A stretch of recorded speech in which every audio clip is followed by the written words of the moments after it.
మరొక్కసారి మేడే శుభాకాంక్షలు తెలియజేస్తూ మీ పొన్నం ప్రభాకర్. శ్రీవారి దర్శనానికి తిరుమలకి వచ్చిన బీజేపీ ఎమ్మెల్యే ఠాకూర్ రాజా సింగ్ తిరుగు ప్రయాణంలో తిరుపతిలో విలేకరులతో మాట్లాడారు. ఉగ్రదాడిపై తెలంగాణ సీఎం రెండు విధాలుగా మాట్లాడుతున్నారని మండిపడ్డారు. ఉగ్రదాడిపై తెలంగాణ సీఎం ఓవైసీతో కలిసి హైదరాబాద్లో క్యాండిల్ ర్యాలీ చేస్తూనే మరొకవైపు పాకిస్తాన్ జెండా కనిపిస్తే అరెస్టు చేయాలని ఆదేశాలు ఇవ్వడం ఏమిటని ప్రశ్నించారు.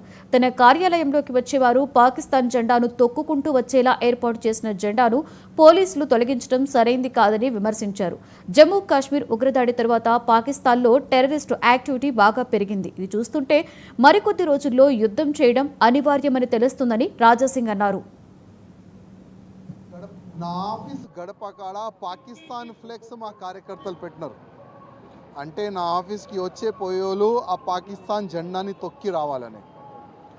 కానీ మా తెలంగాణ పోలీస్, మా ఏసీపీ గారు, డీసీపీ గారు, ఇంకా ఎవరు వచ్చినా రాగైతే తెలియదు, కానీ పోలీసు వాళ్ళు వచ్చి ఆ జెండాని తీసి వెళ్ళినారని మా కార్యకర్తలు మాకు ఫోన్ చేసినారు.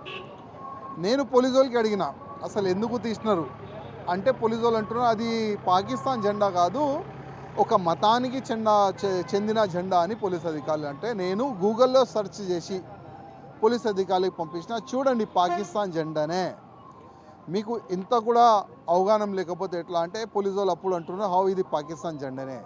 అంటే ఒకవైపు తెలంగాణ ముఖ్యమంత్రి గారు ఓవైసీతోని కలిసి క్యాండిల్ మార్చ్ తీసినారు. అక్కడ పహల్గాంలో టెర్రరిస్ట్ దాడిలో చాలా మంది మనోళ్ళు చనిపోయినారని.